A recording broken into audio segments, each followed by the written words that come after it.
Huge changes for the Texans heading into the 2023 season. Let's talk about the four biggest changes, and let's go in depth on the significant changing of two of the three phases in football and cross our fingers and hope that the third phase can be saved as well. Lots of changes, some for the good, some for the uncertain. Let's get into it in the locker room.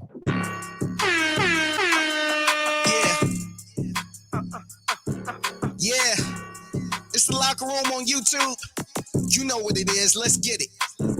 Hey, locker room. Yeah, welcome to the locker room, number one source for Texans daily digital content. I'm Landry Locker. You can hear me Monday through Friday, 10 to 2 on Sports Radio 610 and the Odyssey app. Number one source for Houston radio content. This is the number one source for Texans digital content daily, no days off. Creeping up on the 1-year anniversary of the channel. We're in the mix. We talk to players, coaches. We're at all of the games, and we have player interviews throughout the week. So subscribe right along, whether you're a Texans fan, whether you're a first-timer, whether you're a frequent visitor. Thank you very much for coming through. This is where you get the pulse of what's going on with the Houston Texans, who have increased interest, to say the very least. Now, does that project to success on the field? That's to be determined, but they've made some of the most significant changes that can be made heading in to the season, which begins, my gosh, in a week in Baltimore. Let's talk about these changes. And I have the four biggest changes, and we'll go in depth on a couple of them as well. We'll go in depth on all of them, but we'll go in depth with numbers on a couple of them. Let's start with the biggest change of all, and I think the most important, the head coach. You do not have a head coach in Lovie Smith, who no one else would have hired to even be a defensive coordinator. You don't have David Culley. Need I say much more there? You have a guy in DeMeco Ryans who a lot of teams wanted. He was a lot of teams, according to reports, first choice. And you ended up getting perhaps the most popular guy on the market. Now, does that mean that DeMeco Ryans is going to have the most success? It doesn't always work out that way. But you have a highly regarded head coach in town for the first time in a couple of years. I mean, you could even throw Bill O'Brien into the mix his last few years, when it just kind of was obvious that it was a sinking ship and that he was incapable of maximizing his side of the ball, which we'll get into in a second. But you got a head coach in DeMeco Ryans that's going to really, you can connect him to all of these changes. He is the most important, most significant change, and hell, he could survive all of these other changes. Like a lot of these changes that we're going to talk about the schemes. We're going to talk about the most important position. You could pivot from a couple of those things, and DeMeco Ryans could remain the head coach, because I think they're going to be patient with him. I think they should be patient with him.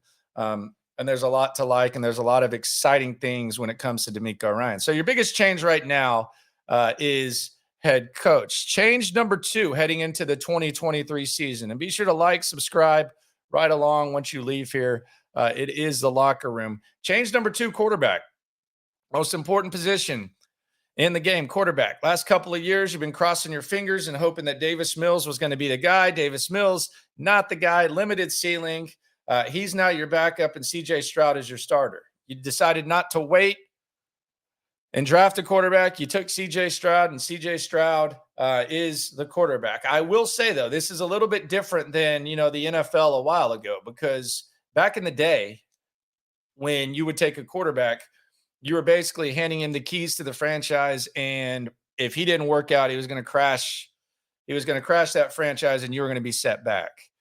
We've seen in recent NFL history with a couple of guys that you can actually tie to DeMeco Ryans, Kyle Shanahan, who he coached under for nearly a half decade, and then Robert Saleh, who he coached with as one of his mentors. Both of them drafted quarterbacks in the top 3 a couple of years ago, and it didn't work out, and there's still high hopes in both of those areas. How?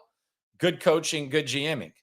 Kyle Shanahan has been able to overcome with coaching, and also they've been able to make a couple of good trades. The Christian McCaffrey trade comes to mind last season, and then the Jets. They built a very good young core, and despite the fact Zach Wilson didn't work, they're on, I don't want to say a good trajectory, but they do have high expectations with the Jets. So That's why D'Amico Ryans is big change number one ahead of the quarterback position, because I think the shelf life of D'Amico Ryans is longer. It's a little bit higher than the quarterback, but the quarterback is important. Texans, the package deal, whatever you want to call it, CJ Stroud, Will Anderson, getting two guys they liked in the draft by using some of their assets. They bringing in CJ Stroud, and CJ Stroud has the keys to the offense, which is big change number three. The offensive coordinator and the scheme. This has been one of the more frustrating things of a very, very long time for Texans fans, maybe even more so than anything else, because you felt like you had the quarterback in Deshaun Watson before ish hit the fan, and he was able to overcome a poor scheme and poor coaching. Bill O'Brien, never in the top 10 in scoring or yardage, barely in the top half of DVOA. So the scheme, it was dependent on players bailing coaches out. You hope that with Bobby Slowick coming over from Kyle Shanahan, seeing some of the success of that system, you hope that changes, and you hope that he's able to, maximize his players while maybe being able to overcome some shortcomings. And CJ Stroud is obviously connected to this. However, on the offensive side of things, we've already been through the three biggest changes, and we got a fourth coming up. Head coach, QB, and offensive coordinator / scheme. It's not just the scheme and the overseer of the offense that's changed. You have 7 new starters on offense. Laramie Tunsil, Titus Howard, Nico Collins, and Damian Pierce are your only returning starters. You got a new fullback. You got a new tight end. You got a couple of new receivers. You got 3 new starting offensive linemen. You got the new starting quarterback. So there's a lot of changes there. You only have 4 guys coming back, and it, depending on what happens with Titus Howard week 1, you could have 8 new starters on this offense, which could look at it as a good thing, could look at it as a bad thing. I always laugh when, bad college programs talk about, returning starters. Like if the Texans had 10 returning starters from last year's offense, would you feel good about it? Probably not, because the offense sucked. So that is a large turnover, but maybe the turnover was necessary. But it's going to come down to the scheme, the quarterback, and the offensive play caller in Bobby Slowick. So those are big changes. Not just on that side of the rock, though. You also are going to have a new defensive scheme. And this is the one that I think you would feel best about if you were going to try to project these. We don't know what's going to happen with D'Amico. There could be some growing pains, which are inevitable. Rookie quarterbacks typically struggle. And maybe CJ Stroud doesn't have around him what he needs to 100% succeed from an offensive weapon standpoint. And Bobby Slowick's a first-time offensive coordinator, and he might be relying on personnel as well. Defensively, I think you should feel pretty good. When it comes to things that could surprise people and things that could end up being really, really good, I think the defense has a lot of potential. That's where your highest ceiling young players are. That's where the rookie that you selected expected to have the most immediate impact. That's where he was selected, and D'Amico Ryans is a really, really good defensive coordinator. Now, he had a lot of good personnel, might have good personnel with the Texans. On defense, you got a new scheme in which Jalen Petrie, Derek Stingley, and Christian Harris and Malik Collins, among others, appear to be enjoying and thriving in as expected. And you got 5 new starters. Your returning starters are Stingley, Steven Nelson, Jalen Petrie. That's 3 guys in the secondary. Christian Harris, Jonathan Grenard, or Jerry Hughes, however you want to look at it, and then Malik Collins. So you have some ballers, and you look at the new guys. You have Will Anderson, the favorite to be Defensive Rookie of the Year, Jimmy Ward, a fringe top 100 player on the NFL's 100, and then a couple of linebackers, Denzel Perryman and Blake Cashman, who are more athletic than Christian Kirksey and Sheldon Rankins, who you gave damn near $10 million to. So on defense, a lot of this stuff, a lot of these changes, there could be patience required. I think defense, you could see immediate improvement. So to reset the changes, and again, Locker Room, like, subscribe, right along. Appreciate you for coming through. Head coach, D'Amico Ryans.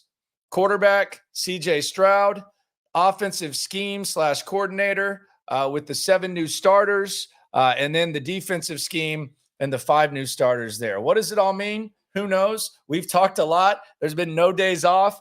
We keep it coming with the Texans digital content. Finally, we're going to get in that routine, that game routine, and we're going to have a game in a week. We'll get more into this game, Lamar Jackson versus CJ Stroud, when we go live tonight at 9, which is what we usually do. We usually go live probably 5 days a week. Post-game shows immediately after games as well. Be sure to like, be sure to subscribe. It is the #1 source for Texans daily digital content. No matter what happens, whether these are good changes, whether they're bad changes, when it comes to this Texans stuff and this Texans digital game, we're all in this together. Talk to you all this week. Football season is here. Best time of the year. We're all in it together. Appreciate you. If it's up, then it's up. We #1. You don't need to try your luck.